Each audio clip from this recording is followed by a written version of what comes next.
कुतिया खुटा खरीदार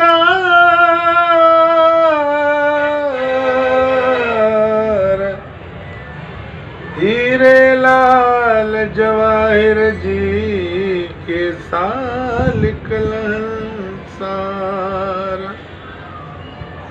हीरे लाल जवाहिर जी के साल कलंसार जेके लोग कुटन लोहार तन के कहिड़ो कदुर सोन जो मुर्दा परस्त क़ौम वटि जीअर जो छा कदुर मुर्दा परस्त क़ौम वटि जीअर जो छा कदुर जेलो कुटिन तिल के हीरन जो छा कदुर मुर्दा परस्त क़ौम वटि जीअर जो छा कदुर पत्थरल जे शहर में को शीशे जो घर छठाए पत्थरल जे शहर में को शीशे जो घर छठाए पत्थर रणवार के शीशन जो छा कदुर मुर्दा परस्त क़ौम वटि जीअर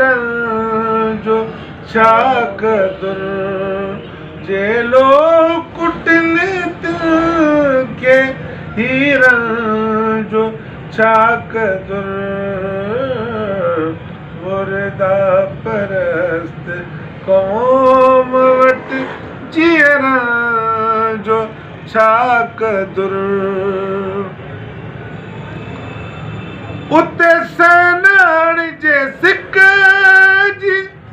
सुठी मोट जित मिले उते सनाण जे सिक जी सुठी मोट जित मिले नफ़रत वारनि खे सिक जे रिश्ता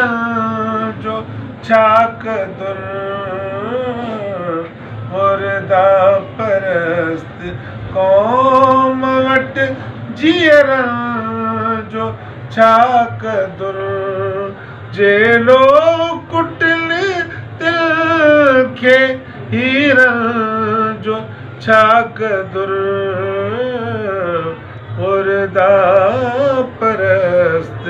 क़ौम वटि जीअर जो छा कदुर घोड़ा त कुंड पास में वेही गाड़ी चल घोड़ा त कुंड पास में वेही गाड़ी चल बेस दुनिया के यारो घोड़न जो छा कदुर मुर्दा परस्त क़ौम वटि जीअर जो छा कदुर जेलो कुटिन तिल के हीरन जो छा कदुर मुर्दा परस्त क़ौम वटि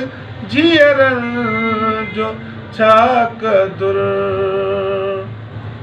कासिर नवाज़ समझे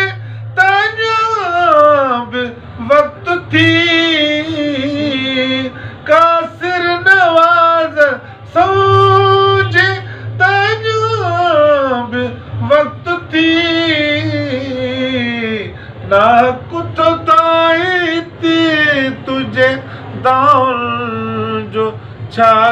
दुर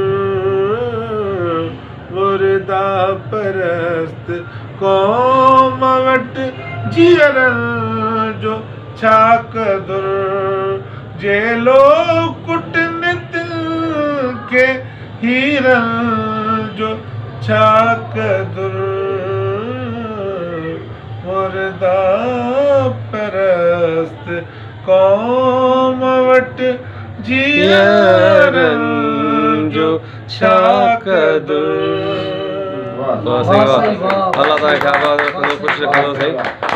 मुर्दा परस्त क़ौम वटि जीअरनि जो कहिड़ो क़दुरु। इहो सिंध जो नाले वारो शाइर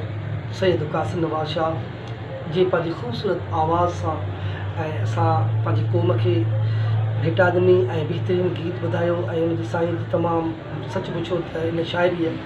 ऐं इन सभु जीव छोरे विधो। इहा हक़ीक़त आहे। असां फ़नकार अदाकार जॾहिं बि कहिड़ो बि हुजे अॻुवां सियासी हुजे चाहे असांजो जॾहिं हीअ दुनिया छॾे वेंदो आहे त पोइ उनजूं वर्सियूं कंदा आहियूं ऐं उन जूं यादियूं कंदा आहियूं ऐं अहे वाह वाह फलाणो वाह वाह फलाणो वाह वाह। ऐं सच पुछो त जीअरे उनजो क़दुरु न आहे। मां त चवां सैयद कासिम नवाज़ शाह तारीख़ जो तमामु वॾो नालो आहे। क़दुरु जेकॾहिं करिणो अथव त सैयद जो पंहिंजी ज़िंदगी बि क़दुरु कयो। बाक़ी वए खां पोइ त साईं कासिम नवाज़ शाह छा करे सघंदो, वधि में वधि चुप खणी पवंदो। त दोस्तो वॾी महिरबानी, मौला तव्हां सभिनि खे सलामत रखंदो, ख़ुशि हूंदो, आबाद हूंदो। इहो हो साईं कासिम नवाज़ शाह ऐं उनजी वॾी महिरबानी जो असांखे तमामु पंहिंजो ख़ूबसूरत शाइरी पंहिंजी आवाज़ में ॿुधाई। नाज़रीन लख थोरा जी सर।